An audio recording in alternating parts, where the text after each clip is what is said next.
నమస్తే foodies, welcome back to my channel Sai's kitchen diaries. From my kitchen to yours. ఈరోజు మనం ఈజీగా కాలీఫ్లవర్తో సూపర్ క్రిస్పీ గోబీ 65 చేసుకుందాం.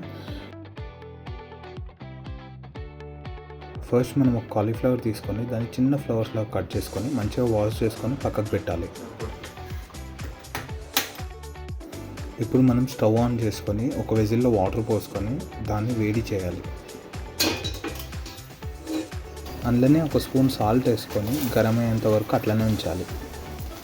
మంచిగా వాటర్ గరం అయినాక మనం కట్ చేసి పెట్టుకున్న కాలీఫ్లవర్ని అందులో వేసేయాలి.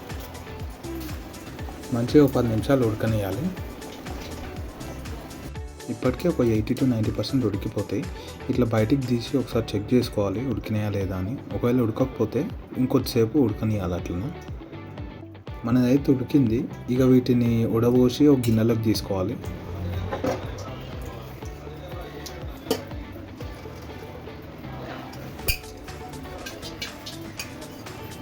ఇప్పుడు మనం మంచిగా మ్యారినేషన్ చేసుకోవాలి. మ్యారినేషన్ కోసం 1 టీ స్పూన్ ఉప్పు, 1 టీ స్పూన్ కారం,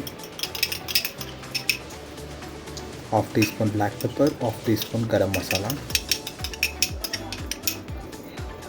2 టేబుల్ స్పూన్ కార్న్ఫ్లవర్,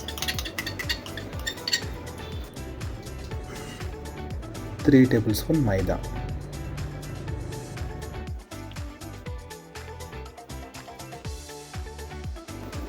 మాయిశ్చర్ కోసం ఒక 3 టేబుల్ స్పూన్ కర్డ్ వేసుకొని మంచిగా కలుపుకోవాలి.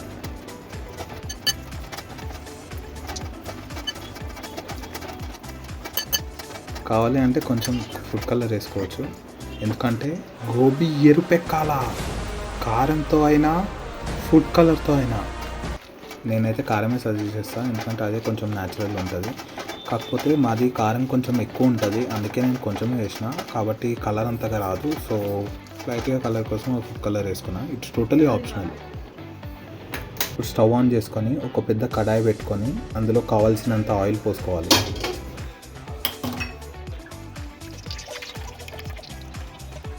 ఆయిల్ హీట్ అయినాక మంచిగా మ్యారినేట్ చేసుకున్న గోబీని అందులో మెల్లగా వేసుకొని కలుపుకోవాలి.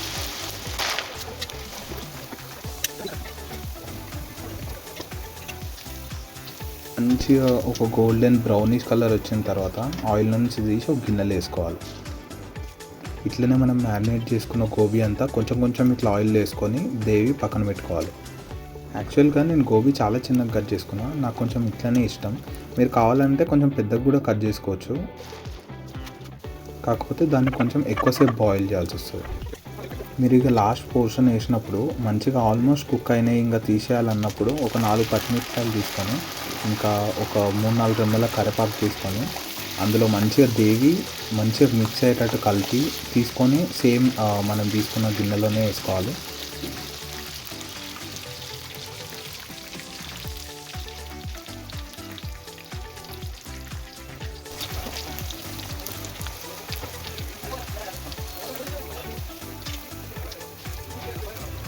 మంచిగా అన్నీ వేయించిన తర్వాత ఒక బౌల్లోకి తీసుకొని ఒకసారి మిర్చి కరివేపాకు అన్నీ కలిసేటట్టు మంచిగా కలుపుకొని తింటే చాలు, అసలు నాలుక కోసుకుంటారు అంతే.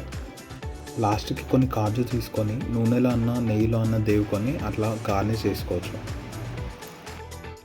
Thank you for watching the video. చూసారు కదా ఎంత క్రిస్పీగా టేస్టీగా చాలా బాగుంది. ఖచ్చితంగా అందరు ట్రై చేయండి, ఎలా వచ్చిందో కామెంట్ చేయండి. వీడియో నచ్చితే లైక్ చేయండి, మీ ఫ్రెండ్స్ అండ్ ఫ్యామిలీకి షేర్ చేయండి. ఇలాంటి టేస్టీ అండ్ ఆసమ్ రెసిపీస్ కోసం సబ్స్క్రైబ్ చేసుకోండి.